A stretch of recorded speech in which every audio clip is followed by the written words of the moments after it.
Beastmaster, as 33, has now been left to his own devices, which is a dangerous thing. Anyone who has actually had a Beastmaster in their game, who's had a free lane, understands this. Something that Enchantress used to be in that category of. Now Beastmaster is fully in the category of, if you leave me on my own, damn be your towers. Go for that Vlad's as well, which is just going to bridge this gap on timings. That's going to allow Nico Baby to be involved very early on. You could actually see a very easy scenario where you reach about the 16-17 minute mark, a team fight breaks out, and if Hanskin has a Heavenly Grace steal, then Alliance's cause can't die, because Nico Baby will have Heavenly Grace on him. Limp is actually just too tanky right now with the corrosive skin almost maxed out.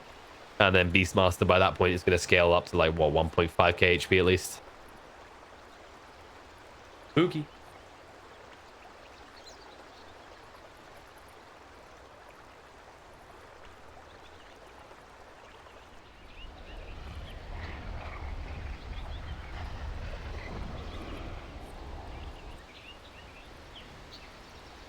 I'm going to expect Lil's just going to try and rush the Meteor Hammer. One of the good things for them is that usually Lil tends to be a bit more on the greedy side, which can work to your advantage with heroes like Nyx. Just because when you max out the stun, it is long enough for you to hit up the Meteor Hammer, right? But he's not getting enough gold right here. And against these heroes, it might not be enough. Chances is going to waste some more of their time, but death is coming his way. You merge with the impurity. For my Say thank you. You saved me time when returning for the term at least. And yeah, Nyx has picked up the term as well. Once they get the Vendetta, they can try and make some plays. Looks like Alliance are going to let this top tower go. There's really no reason to contest this, because the resource investment by the side of aggressive mode is so much higher. Like 33 is going to force some people down here. You can see he's got the Hawk ready, and you can see the Grimstroke connecting in case one person comes alone.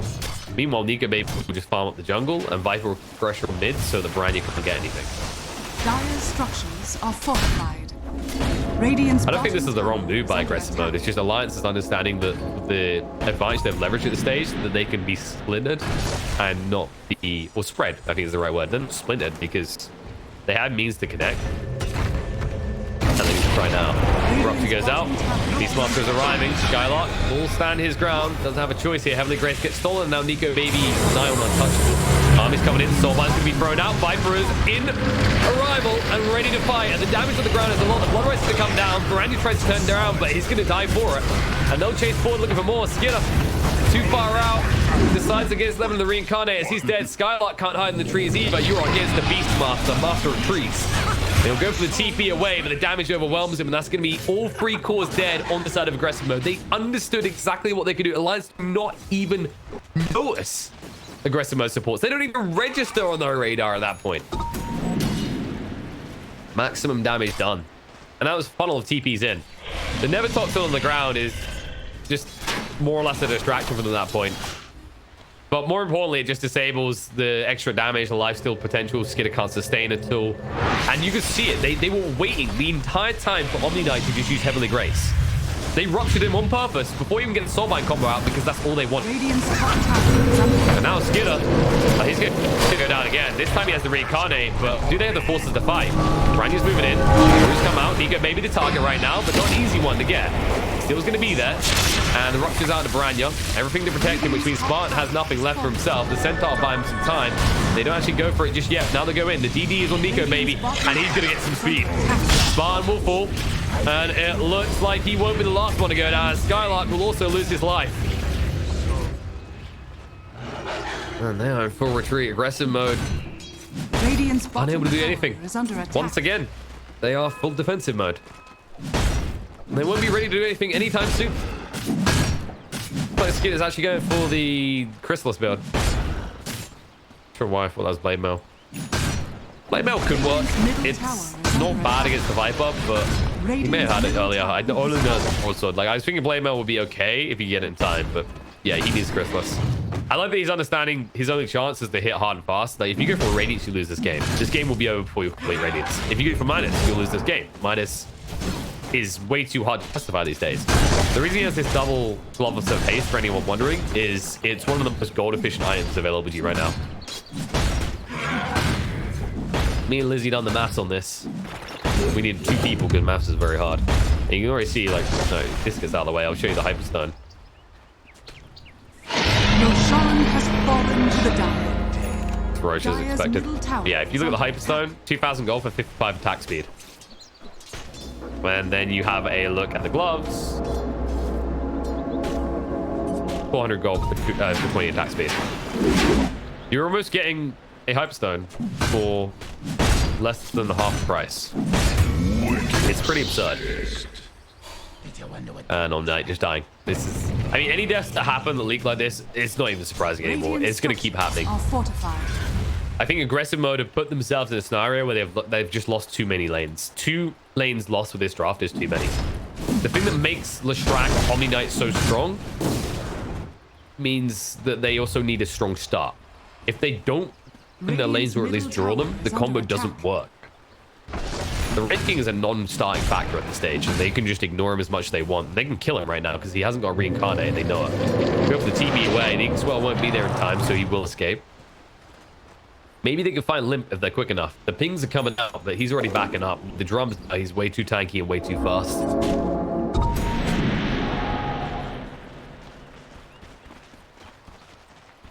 And yeah, there you go, Nico, baby. He did go for the Maelstrom and then straight for the Usher. Grab the band early, just for the value. 33, he is, yeah, he's going for Solar Crest build. It's just too good, this game. You mentioned it earlier. You know, it's the type of it's the thing that can make Beastmaster so good in many lineups. The thing that Bloodseeker's always looking for is a secondary way to amp up his damage, right? Whether it's through Deso and minus armor, or you can go through other methods, such as the Solar Crest and minus armor. That's when the hero gets pretty feisty, now that he's based on attack speed compared to the old damage. You know what Haskin wants every time he goes through steals as well. He's like Heavenly Grace, please. But you won't complain about Purification. At this stage in the game, it's actually quite a lot of damage. And Nyx found that out the hard way. That's your Vendetta, Nyx. This is the point in the game where you expect to be able to make a pick off and it be not too big of a fuss. But Alliance just don't have any vulnerable members right now. Even something like Grimstroke, right? Father should be an easy kill, you'd think, but 1100 HP, Bracer, Infused Raindrop, and a Headdress. You're not going to kill him. Not without hard commitment, and you do not want to hard commit onto Grimstroke because he was soulbind you before. And Primer Orb, that's going to be Perma's Fire for Piranha, and a bonus kill on the Lil as well, as he shows up for some reason. Before he saved the day, they tried to turn him into Bloodseeker, but even if he has the Aegis buyback to come out, he's still alive and healthy, heals up off the kill. He'll move away. Barda will stand his ground against Spree. Yes, he might die. The Rupture of the Piranha means he can't really do much. The Aegis has been claimed. Nico Baby will try and move away. We'll be able to do so. Blood right. End of God, so they can heal up. Nico Baby actually runs through the center and pretty cockily on the side. Viper Strike going to go down, and Limba's going to be held away from the fight. They will now lose Spartan. The chase is on the Bloodseeker. Limba's finally right now. He can dominate the fight for Rania. That's going to do dieback. Skylark will fall as well. They don't even care about Skinner. They know he has to reincarnate. So let's take the bigger value. Yeah, use your Bloodseeker, but Lim, once again, just gets to do whatever the hell he wants.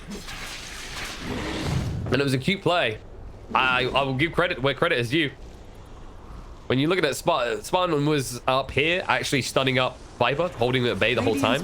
Did die in his foul for the cause, but it's a type of play you really, really don't want to be making with the Aegis not expended yet.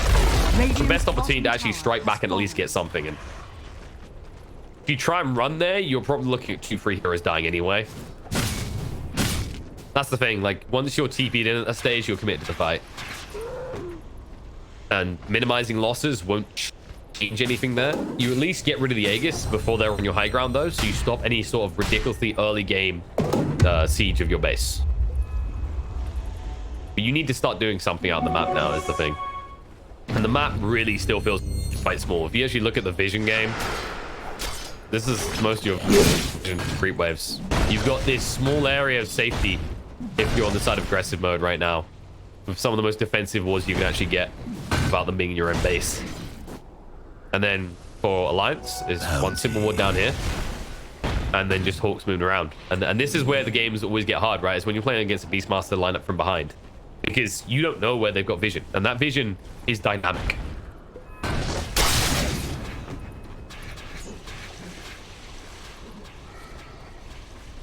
Also like the Panther being built by Nico, baby. There's not much in the way of stuns that can screw him. Like, stun out of Vendera is about it. If they throw Rayfire plus once you have Manta, you just dodge. If you're Leshrac, dodge, because he hasn't got his Yules. Doesn't want a Yules, he needs a Kai still. Makes me wonder, like, if the travel was really worth it. I get why he feels the need to have it. The problem with this patch is split pushing is harder and harder. It's... You can see it right now, how dicey it's getting for them. And even when they get someone out like this, we saw in the previous series, right, with Team Liquid versus Enigma, even when you had a PL, for example, who was pushing up from this lane really hard, they were getting the better trade because there was too much value in them 5-manning to split up and chase you. There you go. You'll at least be able to get tower. Baby. Yeah, that'll be the move all day. 23 chasing in. Not quick enough. It was the push. And his team should still be able to actually push on the other side of the map because right now, aggressive mode are still very splintered. Radiant's top tower is under attack.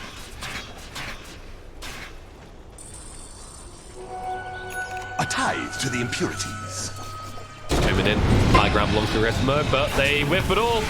Left control, and they've got Smite Carapace response, and the huge stone coming out. They're moving with the X-Flow combo, bomb them down already. Pro Roller keeper of Piranha. Rock Strauss and Skull can't move. And Skin on his second life already looking to go down. Bloodseeker goes deep, and Nico Baby tanking the entire team. Will die for the cause, but once again, Limp, what are you doing against this Viper? He's dying. You're running against him. You're throwing your limp bodies at him, and he is slapping you down. And with his wide wings, he slaps his back. He says, hop on, boys. I'm going to carry us to victory because now they can move in towards the mid. This will be the tier 2 tower falling. Sure, Bloodseeker dies again. Amazing. But for him, death is an inevitability. He is indeed seeing right as Nico Baby keeps falling in pools of his own blood, but it just doesn't matter. It's all for Limp. 13-0-5 right now on this Viper. And he will not die anymore. He's completed the Sandian Yasha. He has got the Dragon Lance. Vampire Fangs as well. Good luck. Even if you find him alone, he actually probably still survives until reinforcements come, as long as the rest of Alliance aren't AFK in the fountain. And it just inherently counters what Piranha can do in a fight. He'll never be able to actually bring down the Viper, so it's all about Skidder. It's the reason he built this crit. It's the reason he's got his Death So he has to be allowed to do whatever he wants in the fight, which isn't happening. Viper Strike at the start, and that's it. Once he's hit with Viper Strike, he can't grab Viper at all. Radiant's top tower has fallen. And even if he does, they're so obsessed with this Bloodseeker that they actually use most of their arsenal before they reach it. At that point where they deal with Viper. And now Skylarker's just dead. High ground. Hello. Piranha is doing literally the only thing he can, and Hanskin is waiting to punish him for this. Can you get the deny? No, he can't. Piranha can't TP away though, and this. Hanskin is simply doing this to ensure base. So there you go, the lift will but he's already a rack short. I actually really like that move from Hanskin. He understands the only way to actually get rid of this free wave, the only way they push it out, is with that hero there to defend. That's one hero left, just as Piranha arrives. And you might be one set of racks less, down to one at this rate. Done out of limp. Rupture on the Skidder. Good luck chasing even with the Heavenly Grace. Think it maybe pokes and prods because they've already used the stun. Down to half HP. Inkswell, Soulbind jumping. Obviously nice stun. Bloodright as well to follow up means they can't actually assist. And they'll chase in. Nick's already gone. He can maybe go deep. Needs to back away right now. Taking way too much damage. Nice mana dodge out. Beautifully done. Bloodseeker will limp out the base alive, but barely. At 33, ready to tank the front of this. Skidder up for the second time, has to fight. The limp out of mana. This might be the opportunity to find a kill. Stun is out. Beastmaster is dead. Bloodright stun from Butter again. And they will use the Guardian Angel, but it looks defensive more than anything else. TP away by Leshrac will be successful, but Skidder needs to get out of here right now. Heavenly Grace is trying to assist, but Limp, just enough mana to mess with him. Doesn't want to commit the rest. He wants to stock up a little bit so he can actually hit up a few and actually give the slows out from his poison attacks. As stop an Alliance from going back in is the fact that Limp has no mana ball. So they'll back away. That was a big buyback from 33 and was only counteracted by much smaller buyback coming out from Lil. So aggressive mode, they do hold. They can't wait in the base. The next Roche will be a deciding Roche if it goes in the hands of Alliance, and it is up in 20 seconds.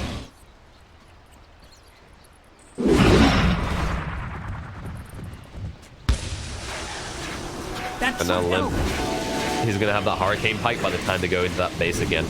Oh, this is so nice, by the way. I can know it's just talking about it. This is like, I like to call this the starter camp for anyone new to the game. It's so easy to stack this. It's also the, oh, I totally forgot camp. You just go there last second and, oh, nice, I stacked. Smoke on smoke. Aggressive mode waiting in the pit. Alliance have enough time to go for the white wraparound. Aggressive mode aren't quite fast enough. Or are they? Alliance are taking longer than expected with this. It looks like aggressive mode are going to yoke this. They are. Alliance knows what's going on. They have to at this stage. Sparta blinks in, stuns to interrupt them. The TP's risk is going to complete it. He leaves Spartan behind. They at least got other heroes out though. It looked like it might be a double stun, but Omni Knight and Wraith King make it out. Baranya has to escape this. He has the Aegis. So he should be able to get out. It looks like Alliance won't go hunting for anymore. They just want to start funneling in. Keep the map small. Aggressive mode now have a lifeline. They can't get out on the map to use it. And these bombing plays by Fada just suicidally jumping in, stunning multiple targets. Been winning Alliance so many of these fights. Radiant's middle barracks. It's going to be a bit harder to find them now because you see aggressive mode can afford to be a little bit more splintered, but Fada moves in with the silence on the Baranya. Throw it away. They just want to create space for Limp to hit buildings. Blood Rage does make him strong, but needs to be careful about the incoming damage, especially that Desolate layer now on the Wraith King.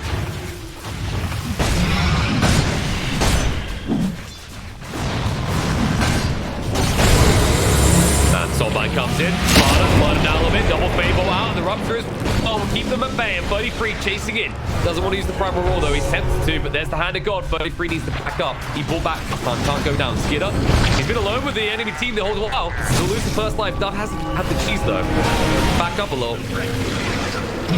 Blood right again. Main base for Nix to stun individuals here. Fada, he jumps into the double stun, but Nico Baby managed to go to fight. Primal around the side, and Branya's going to be rolled once. Aegis has been expended. They already used Guardian Angel. Skylark now in a little bit of trouble himself. Taking a lot of damage. Stolen company Angel against him. All of a sudden, the Wraith King has no damage. Buyback will come out on both sides from both the Grimstroke and the Omni Knight. But where's the damage going? There's the buyback. As they have to expend it, Baranya goes down for the second time. He'll come in to try and die free. Skidder, he's the cheese. Doesn't have the recon anymore. They're just going to kite him out. Trying to burn him down right now. No one wants to go on top of Limp right now. Fada jumps in with the well again. The bomb control looks good. They'll move through. Buyback comes out from the Wraith King, but they've already lost their track again. That's going to be dieback on the Omni Knight as well. And it's looking like it might all just be over. Triple on Nico Baby moving at the speed of light. And just like that, like a flash before their eyes, nothing they can do. Nico Baby gets the rampage. Alliance take the series 2-0.